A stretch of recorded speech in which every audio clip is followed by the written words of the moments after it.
উচ্চ মাধ্যমিক শ্রেণীর প্রিয় শিক্ষার্থীবৃন্দ, আজকের ক্লাসে আমরা রসায়ন দ্বিতীয় পত্র জৈব রসায়ন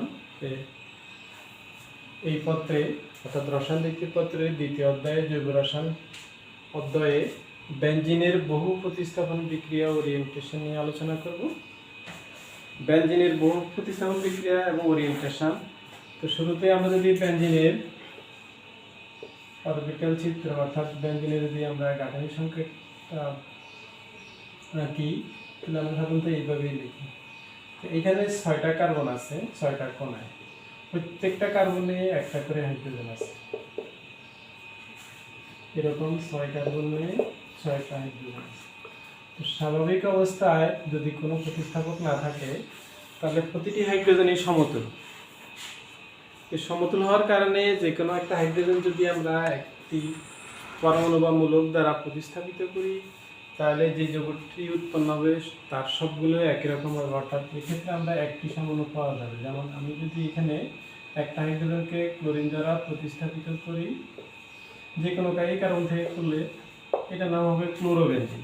এখন এখান থেকে একটি হাইড্রোজেনকে প্রতিস্থাপন করলেও ক্লোরোবেনজিন উৎপন্ন হবে, এটা এখান থেকে করলেও ক্লোরোবেনজিন হবে। অর্থাৎ এক্ষেত্রে কোনো ওরিয়েন্টেশনের সমস্যা হবে না।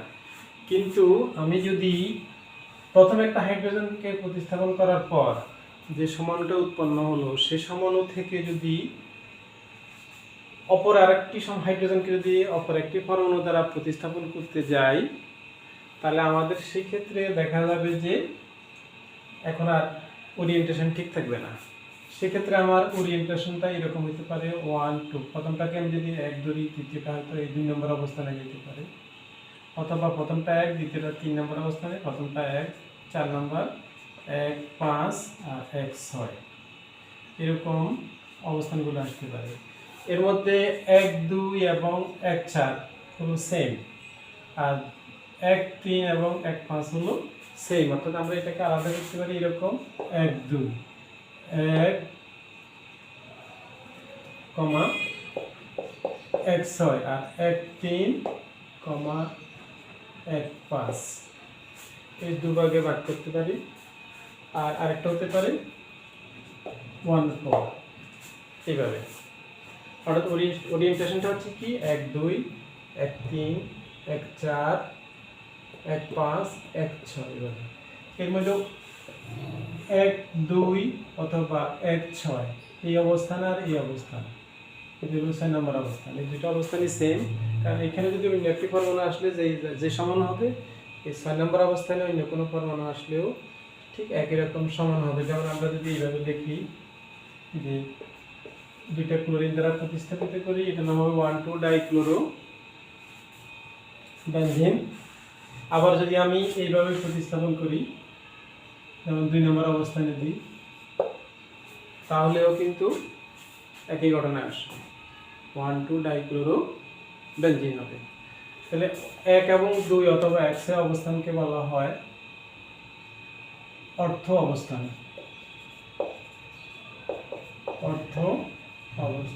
অর্থ পজিশন।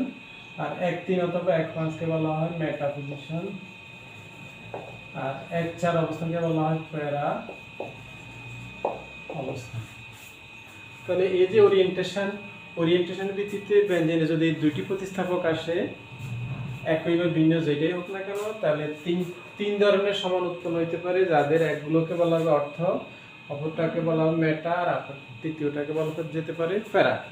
এখন আমরা একটি বেনজিন অনুসাপেক্ষে দুটি প্রতিস্থাপনের ক্ষেত্রে যে সমাণুগুলো তৈরি হতে পারে সেগুলো একটু আঁকি। এই হলো বেনজিন। আমি যদি তার 1 নম্বর অবস্থানে একটা ক্লোরিন পরমাণু দিই, এটা 2 নম্বর অবস্থানে একটা ক্লোরিন পরমাণু দিলাম, তাহলে এটা হলো 1 2 অবস্থান, এটা হলো 1 2 অবস্থান। এবং এই অবস্থানকে বলা হচ্ছে প্যারা ডাইক্লোরো বেনজিন। এই 1 2 অবস্থানকে বলা হয় অর্থ। এটার আরেকটা নাম হতে পারে অর্থ ডাইক্লোরো বেনজিন। আবার আমি যদি এইভাবে দিই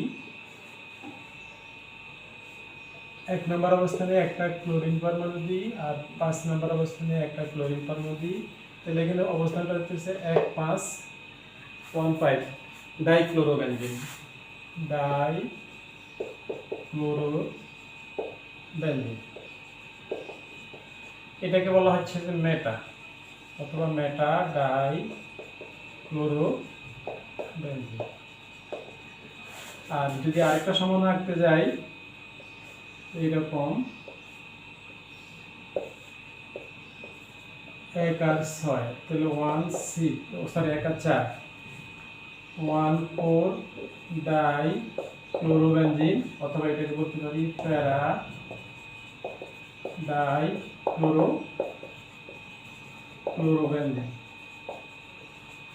এই তাহলে বেনজিনের দ্বীপ প্রতিস্থাপনের ক্ষেত্রে 3টি ওরিয়েন্টেশন সম্ভব।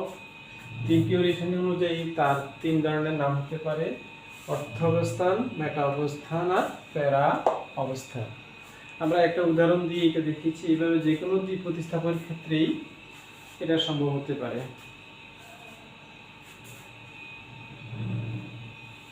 এখন আমরা আসি, এই যে ওরিয়েন্টেশনগুলো নিয়ে আলোচনা করলাম, এই একটা প্রতিস্থাপক যদি বেনজিন বলয় আগ থেকে এসে যায়, তাহলে প্রথম প্রতিস্থাপক আসার সময় যেরকম সুবিধাগুলো ছিল যে কোনো একটা কার্বনে আসতে পারত, এখন আর কিন্তু সেই সুযোগটা থাকবে না।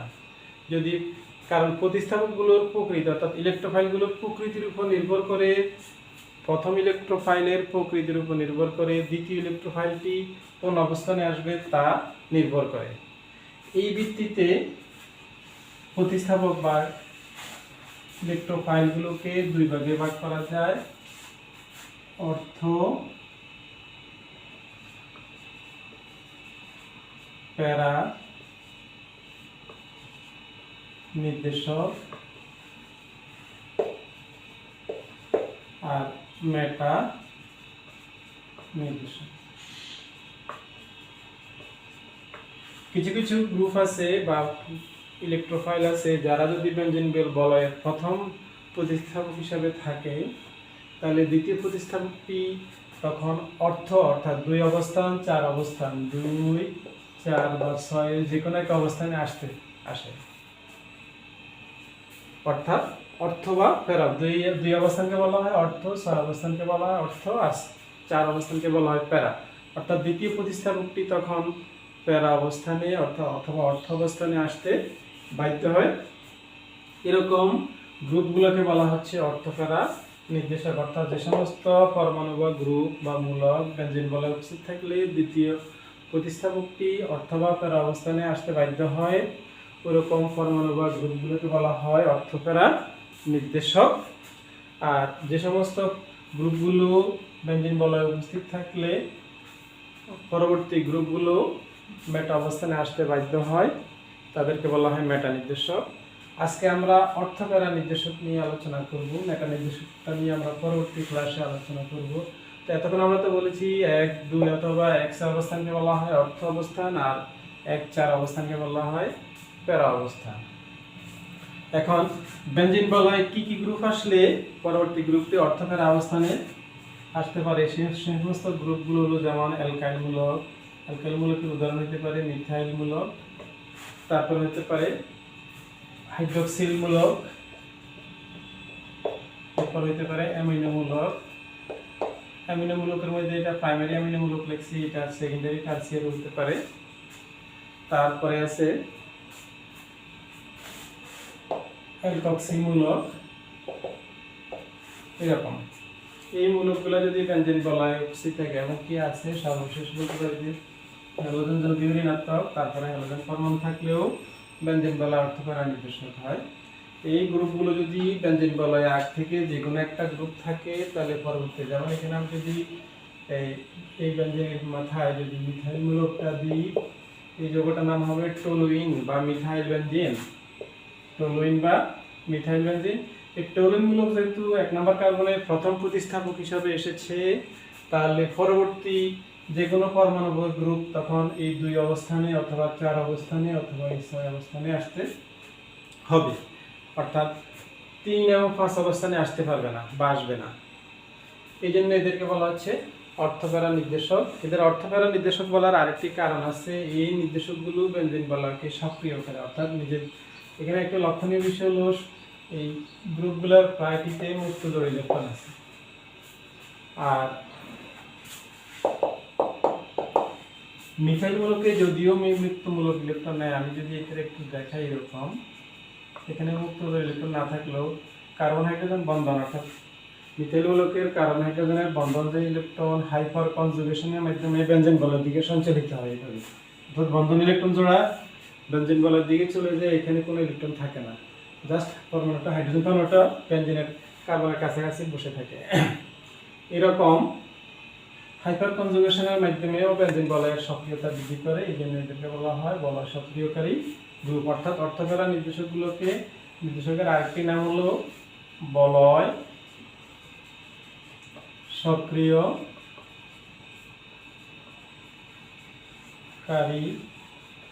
গ্রুপ। এরা বেনজিন বলয়কে সক্রিয় করে।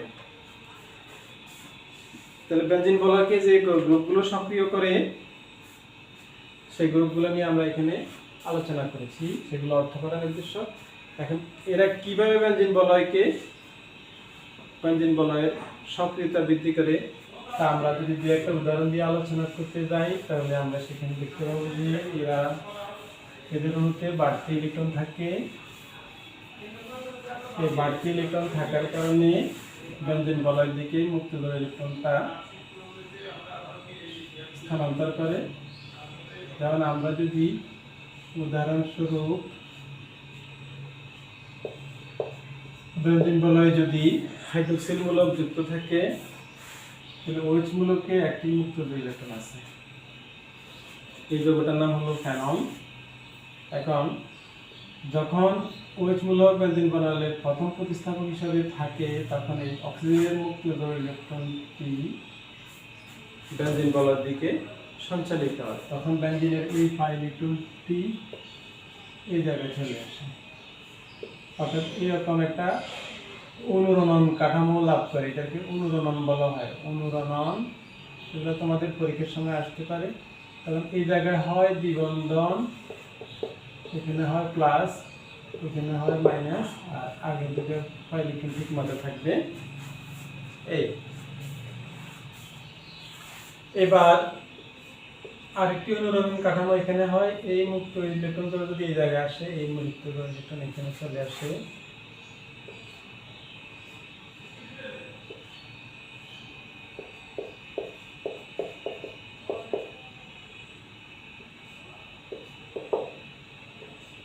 এলো তৃতীয় অনুরণন কাঠামো।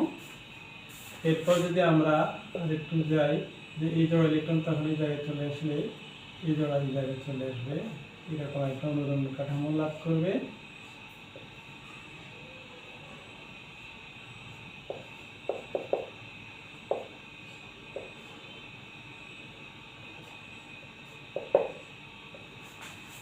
পরবর্তী স্টেপে আবার এই জোড়া ইলেকট্রন এই জায়গায় চলে গেলে অক্সিজেন ইলেকট্রন অক্সিজেনের কাছে চলে যাবে।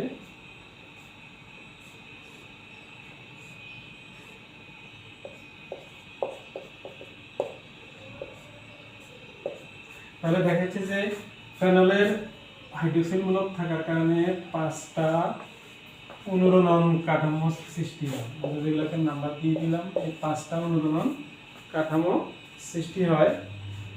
এগুলো হলো ফেনলের অনুরণন কাঠামো। ফেনলের অনুরণন কাঠামো বলা হয় কারণ হলো যে মূল কাঠামো ঠিক রেখে ইলেকট্রনিক বিন্যাসের পার্থক্যজনিত যদি একাধিক কাঠামো সৃষ্টি হয়, এরকম কাঠাগুলোকে বলা হয় অনুরণন কাঠামো। অনুরণন কাঠামো সৃষ্টি হওয়ার কারণে যৌগের স্থায়িত্ব বৃদ্ধি পায়। তাহলে আমরা এখানে একটা বিষয় লক্ষ্য করতেছি যে 2 নম্বর কাঠামো, 3 নম্বর কাঠামো এবং 4 নম্বর কাঠামো, এই 3টা কাঠামোতে বেনজিন বলয়ের এটিকে যদি আমি 2 ধরি, 2 অবস্থান, এটিতে হলো 4 নম্বর অবস্থান, আর এটিতে হলো 5 নম্বর অবস্থান, যেটাকে আমরা বলতে পারি অর্থ এবং ফেরা অবস্থান। এই 3 অর্থ ফেরা অবস্থানগুলিতে ইলেকট্রন ঘনত্ব বৃদ্ধি পায়, অর্থাৎ ইলেকট্রনের ঘনত্ব স্বাভাবিক বেনজিনের তুলনায় অধিক পরিমাণে বেড়ে যায় অনুরণনের কারণে। আর বেনজিনের সাথে সাধারণত যুক্ত হয় বেনজিনের হাইড্রোজেন পরমাণুগুলো সাধারণত প্রতিস্থাপিত হয় ইলেকট্রোফাইল দ্বারা, অর্থাৎ যাদের কাছে ইলেকট্রন কম আছে এরকম প্রজাতি বা গ্রুপ। তো যেহেতু এই অবস্থান এবং এই অবস্থান, এই তিন অবস্থানে ইলেকট্রন ঘনত্ব বেশি, সুতরাং এই ইলেকট্রোফাইল পরবর্তীতে যদি প্রতিস্থাপিত হয়ে যুক্ত হতে চায় তাহলে সে কিন্তু এখানে অথবা এখানকার যে কোনো একটা অবস্থানে সে যুক্ত হতে চাইবে। সে সাধারণত যেহেতু এই দুই জায়গায় ইলেকট্রন ঘনত্ব বাড়ে নাই, এখানে যুক্ত হওয়ার চিন্তা করবে না। এই জন্য বেনজিনের ফেনলের পরবর্তী ইলেকট্রোফাইলটি প্রতিস্থাপন বিক্রিয়ার মাধ্যমে অর্থ এবং ফেরা অবস্থানে যুক্ত হয়, সেই জন্য ফেনলকে বলা হয় অর্থফেরা নির্দেশক। এবং এই অর্থফেরা নির্দেশক ফেনলটি বেনজিন বলয় 2, 4 অথবা 6 অবস্থানে ইলেকট্রন ঘনত্ব বৃদ্ধি করে অনুরণনের মাধ্যমে। এই জন্যই ওই মূলকটাকে বলা হয় বলয় সক্রিয়কারী মূলক। এখন আমরা পরবর্তী বিষয়টা নিয়ে একটু আলোচনা করি। এই বলয় সক্রিয়কারী গ্রুপ তৈরির 2-4টা উদাহরণ দিতে পারি আমরা এখানে, কিভাবে পরবর্তী গ্রুপটা দ্বিতীয় অবস্থানে আসে। যেমন আমরা যদি ফেনলের সাথে ব্রোমিনের এক প্রতিস্থাপন বিক্রিয়া চিন্তা করি, অথবা বহু প্রতিস্থাপন, যেমন ফেনলের সাথে যদি আমরা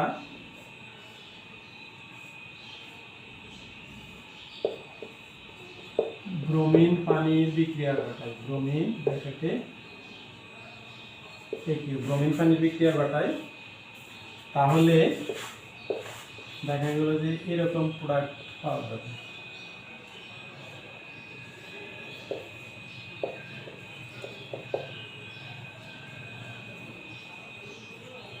ফেনলের 2 অবস্থানে ব্রোমিন, 4 অবস্থানে ব্রোমিন, 6 অবস্থানে ব্রোমিন, আর উৎপন্ন হবে 3 অণু হাইড্রোজেন ব্রোমাইড, অর্থাৎ 3 অণু ব্রোমিনের সাথে এক্ষেত্রে সে বিক্রিয়াটা করতেছে।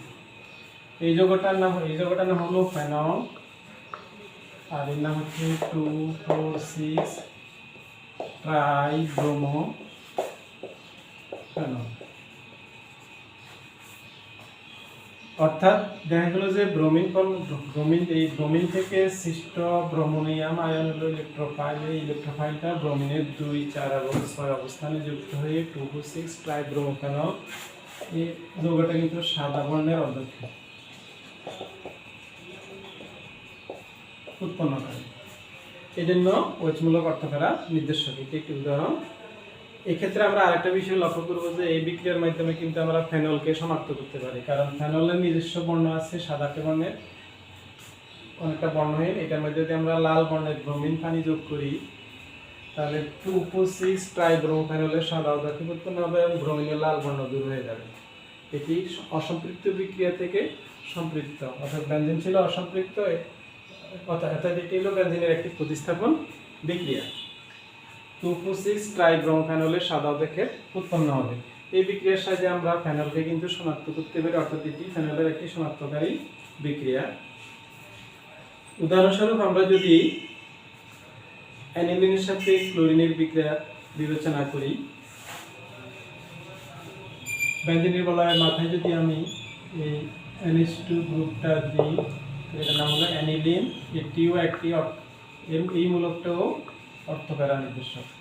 এখানে যদি আমি তার সাথে ক্লোরিনের বিক্রিয়া ঘটাই তাহলে শুধুমাত্র অর্থ অবস্থানে ক্লোরিন পরমাণুটা যুক্ত হলো, এর নাম হলো অর্থক্লোরো অ্যানিলিন। অথবা আরেকটা সমান উৎপন্ন হতে পারে যেটাতে প্যারা অবস্থানে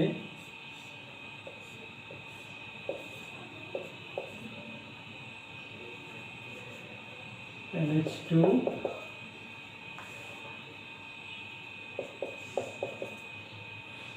প্যারা অবস্থানে ক্লোরিন, এটা হলো প্যারাক্লোরো অ্যানিলিন। তাহলে দুটি সমান উৎপন্ন হলো আর সাথে উৎপন্ন হবে HCl। তাহলে দুটি সমান এখানে উৎপন্ন হয়, একটি হলো অর্থক্লোরো অ্যানিলিন আর একটি হলো প্যারাক্লোরো অ্যানিলিন। এই ক্ষেত্রে কিন্তু মেটাক্লোরো অ্যানিলিন উৎপন্ন হওয়ার কথা না, কারণ অ্যানিলিন একটি অর্থফেরা নির্দেশক। এখানে আমরা কিছু যৌগ বিক্রিয়া নিয়ে আলোচনা করব, যেমন অ্যানিলিন থেকে অর্থনাইট্রো অ্যানিলিন ও প্যারানাইট্রো অ্যানিলিন প্রস্তুতি।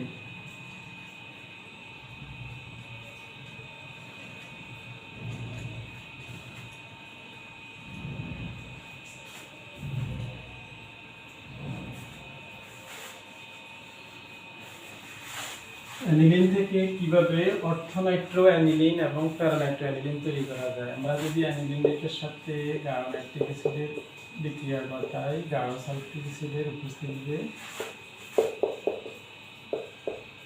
তাহলে সচরাচর অর্থনাইট্রো অ্যানিলিন এবং প্যারানাইট্রো অ্যানিলিন উৎপন্ন হওয়ার কথা ছিল, কিন্তু বাস্তবে দেখা গেল উৎপন্ন হচ্ছে মাত্র মেটানাইট্রো অ্যানিলিন।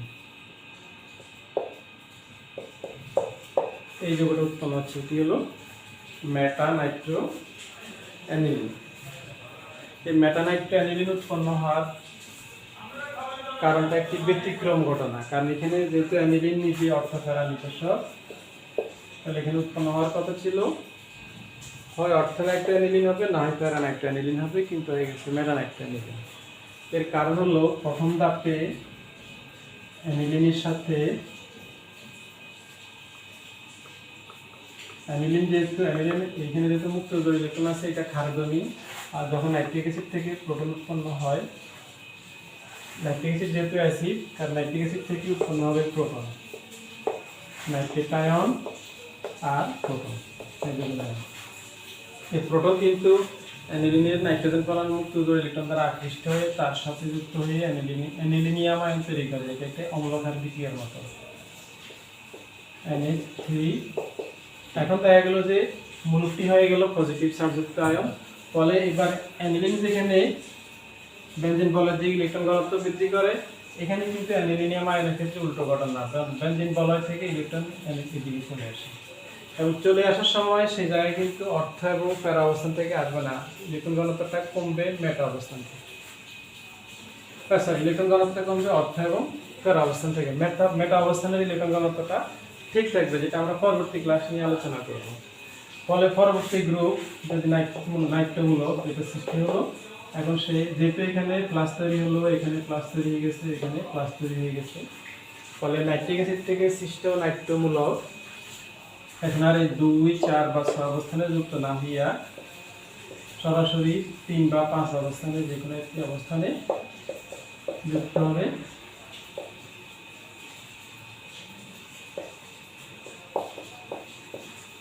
এই কারণে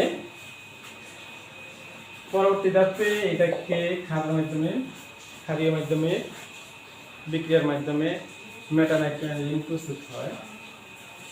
এই কারণে আমরা এখন বলতে পারি যে অ্যানিলিন থেকে সরাসরি উচ্চফেরা নাইট্রো অ্যানিলিন প্রস্তুত করা যায় না। অ্যানিলিন থেকে নাইট্রো অ্যানিলিন উৎপন্ন হয় সরাসরি মেটানাইট্রো অ্যানিলিন।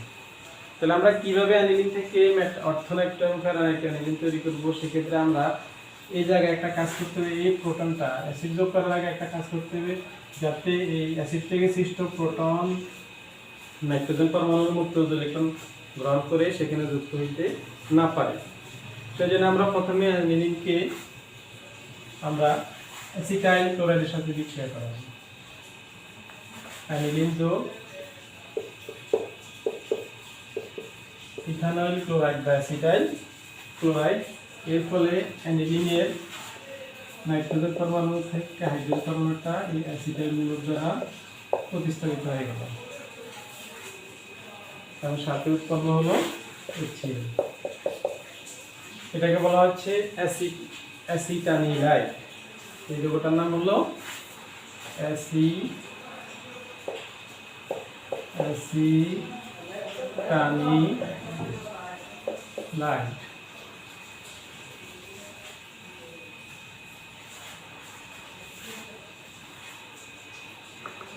অ্যাসিটানিলাইট।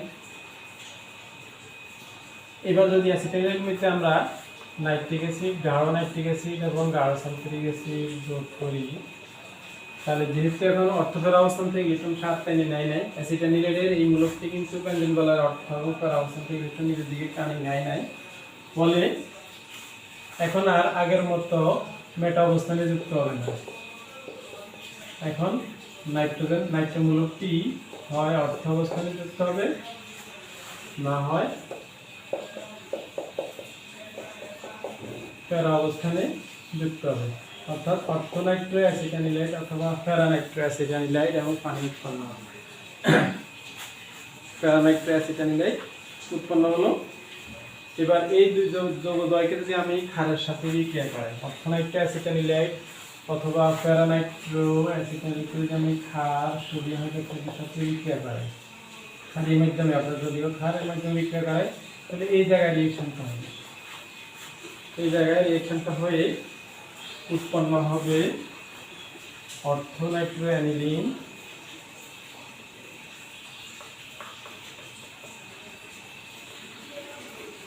যোগ প্যারানাইট্রো অ্যানিলিন।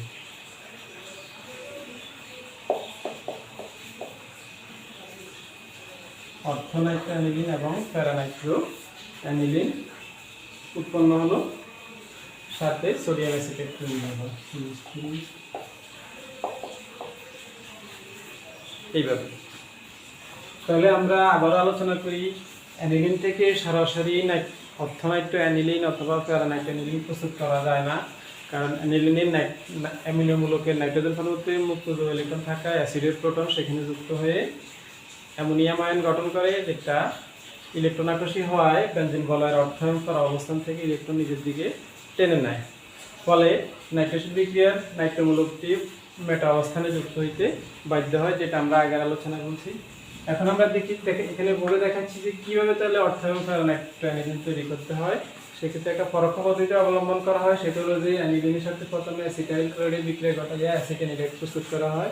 এর ফলে নাইট্রিক অ্যাসিড এবং গাঢ় সালফার যোগ করলে সেখান থেকে প্রোটন আর নাইট্রোজেন পরমাণুটি কি হতে পারে না, যুক্ত হইতে পারে না। তখন নাইট্রেশন বিক্রিয়ার মাধ্যমে অর্থোনাইট্রো অ্যাসিটানিলাইট এবং প্যারানাইট্রো অ্যাসিটানিলাইট উৎপন্ন হয়। এই অর্থোনাইট্রো অ্যাসিটানিলাইট এবং প্যারানাইট্রো অ্যাসিটানিলাইটকে ক্ষারের মাধ্যমে আদ্র বিশ্লেষণ করলে অর্থোনাইট্রো অ্যানিলিন অথবা প্যারানাইট্রো অ্যানিলিন এবং সোডিয়াম অ্যাসিটেট উৎপন্ন হয়। এটা হলো অর্থোনাইট্রো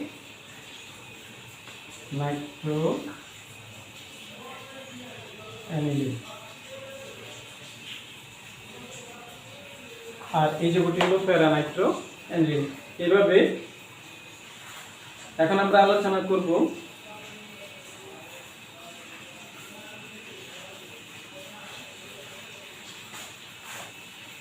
তাহলে এখন তোমাদের জন্য একটি হোমওয়ার্ক দিই, সেটা হলো যে এই যৌগটা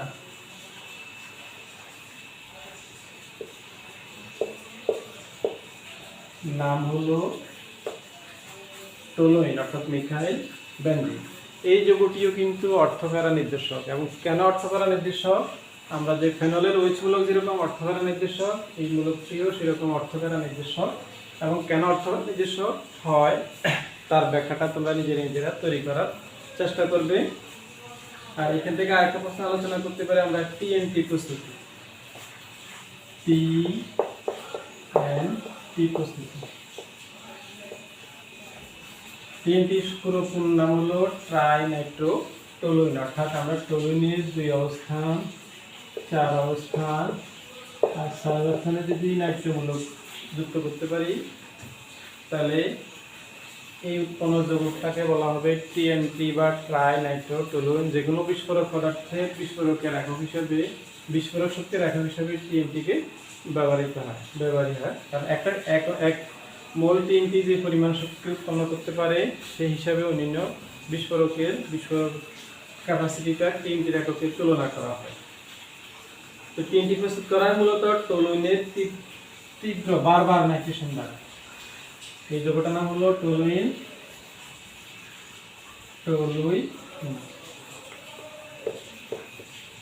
টলুইনকে যদি আমরা প্রথমবার নাইট্রেশন করি, এখানে মনে রাখবে যে নাইট্রেশন বিক্রিয়াটা সাধারণত গাঢ় নাইট্রিক অ্যাসিডের উপস্থিতিতে গাঢ় সালফার মাধ্যমে সংঘটিত হয়ে থাকে।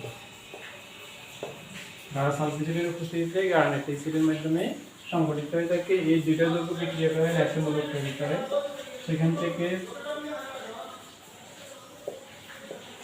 অর্থোনাইট্রোটলুইন দুইটা সমান তৈরি হয়, একটা উৎপন্ন হয় প্যারানাইট্রোটলুইন।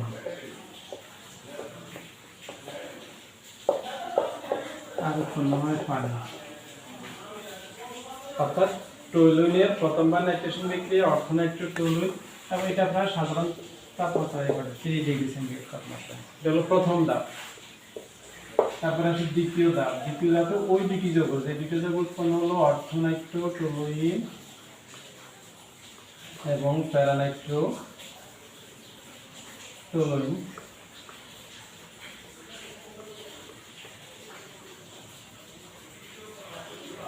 এই দুইটা যৌগকে পুনরায় যদি আমরা নাইট্রেশন করি 60 ডিগ্রি সেন্টিগ্রেড তাপমাত্রায়, যৌগ নাইট্রিকেশন,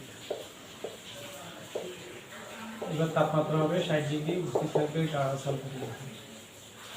তাহলে অর্থটার 4 অবস্থানে আর প্যারাটার 2 অবস্থানে যাই নাইট্রোমোনোযুক্ত হবে।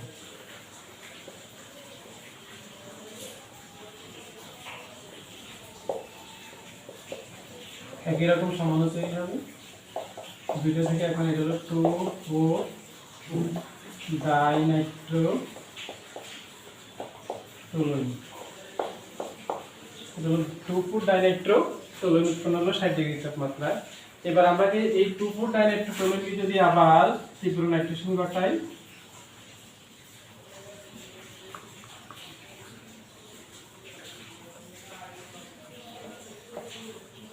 যোগ নাইট্রিক অ্যাসিড,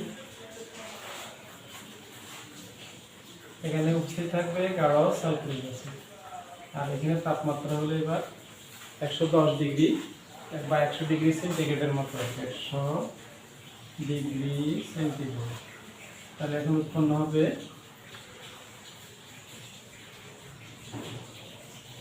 টিএনটি।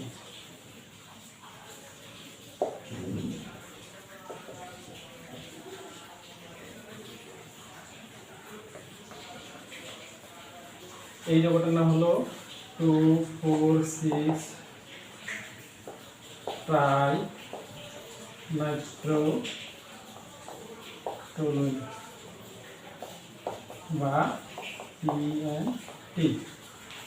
এভাবে আমরা টিএনটি প্রস্তুত করতে পারি।